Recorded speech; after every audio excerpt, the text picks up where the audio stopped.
Hey everybody, Thomas here. So what we have here today is a very large cedar tree. We are talking 15 foot long. On this end down here, we are at 17 inches wide. On the other end, we're at near 2 foot. I have an order for some countertops as well as an island bar top. So we're gonna be cutting this up probably 1 3/4, I think is what we're gonna shoot for. That should be enough thickness there. And the goal is on the 8-foot section to be at least 36 inches. So I'm going to book match a section down there that should be at least 36 inches, if not more. And on this section down here, we'll book match this out for a countertop. Now, one side will be live edged and one side will have to be squared up. I know the wind's kind of picking up here a little bit.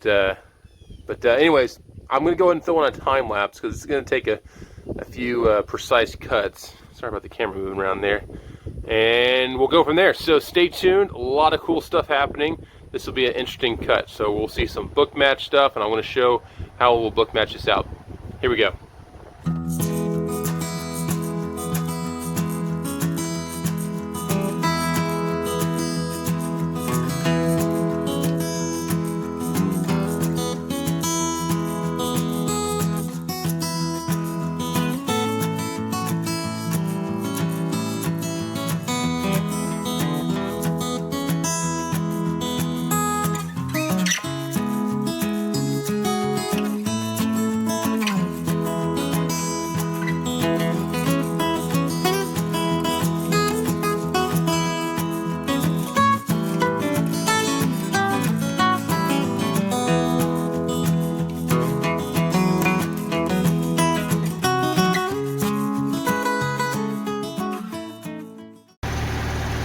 Alright everybody, sorry I'm moving the camera around a lot here. What we just did was we just flipped the log over to the side that I'm going to take off. I like the look of the other side better for a few reasons. It doesn't have like this knot right here. It doesn't have this indentation right here. It's kind of smooth on the bottom side. So that's the side that we're going to keep for our live edge on the bottom. We're going to take away this top side here, because what I'm going to do is I'm going to take this down until I've got a pretty much nice, good cutting surface all the way along here. And that's going to be the edges that we would book match together. Now the cedar's turning out beautiful. The saw's cutting great and everything. I'm sure you see a ton of red sawdust going everywhere because this thing is just like bellowing out sawdust. In fact, let me see what my exhaust looks like. When cutting cedar, you get like this. So you get little bits and pieces of bark end up in there. I also like to clean out around here. Cedar sawdust is extremely fine. While you're cutting it, it literally just gets everywhere. I probably should be wearing a mask while I'm cutting this because the sawdust is just so fine. And it does, you know, it gets into everything. So long story short, we're going to go ahead and take off this top edge. I like the way the log's sitting right there. And then we'll start book matching. So once I get this top part cut off, we'll lay it flat again and we'll start doing the rest of my cuts at 3/4 or 1 3/4. Right now I'm at 9 1/4 inches. So I should be able to get, what, 3? Yeah, 3 pieces out of this at 1 3/4. And that should be pretty good, I think. I'll have to see. Anyways, long story short, it's looking really good. I'm happy the way this is turning out. So I'll go ahead and do this one, cutting, I guess, without doing a hyperlapse. I'll put the camera over here. Just bear with me 1 second. Here we go. Camera's in place. Nice, good shot there. Beautiful log, though. I'm really excited the way this log is turning out. I mean, I've got a nice, I'm going to be essentially taking off the bell on that side. There is a slight dip down on that side, but yeah, I think it'd be nice. So here we go.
All right, now let's show from where I'm standing what this kind of looks like. All right, so you'll see kind of from my point of view. Here we go.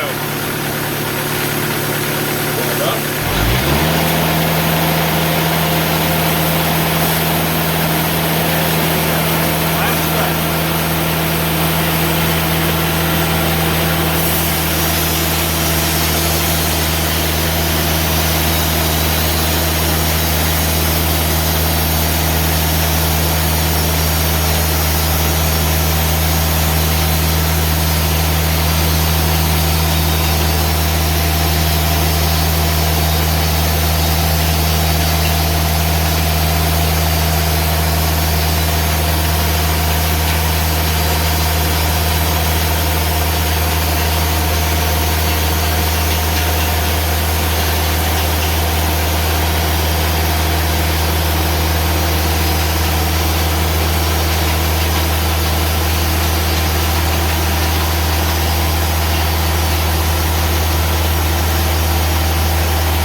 So I always like to lift the log up like that at the very end because it makes it easier to get it off of the tractor.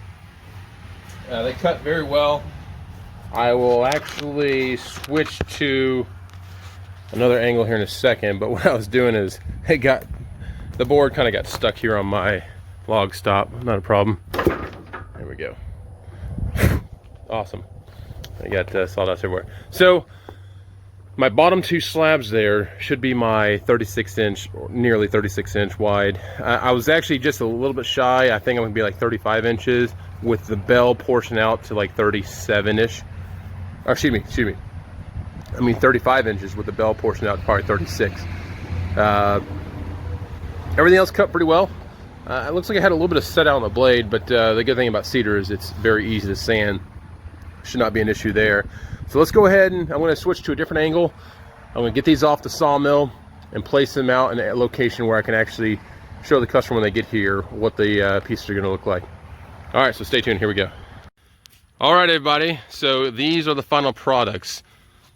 On the right hand side here, averaged out near 32 inches or so, and these are 15 foot 2 inches long. The goal is actually for only 11 foot, so there's gonna be some extra that will go with that, and there's plenty of room when they take the straight edge and cut off the backside there. They'll actually get a nice backsplash to go with these. Onto the larger slabs here, the average was supposed to be 36 inches. We came up about 1 inch shy, which I thought would happen, but we're gonna do a little trick here. I'm gonna cut. These had to be 8 foot long. We're gonna cut here at the 9.5 foot long section right here. And we're going to flip these around so that this edge will be here and that edge will remain there. And it actually should average out 35 inches down the whole length of this, this top here. But the goal, I mean, I'm pretty happy the way this turned out. On this tree here, again, this is a tree that came out of Tennessee. We don't have any soft spots. I'm very happy we have no soft spots. And again, the age of this tree, counting up the rings, was 120 years old, plus or minus 5 years. So very amazing looking tree with no soft spots. Could not be happier the way it turned out. Stay tuned, and I'll see if I can throw a picture or a link to a picture of what the finished product looks like here in a few weeks. Thanks, bye.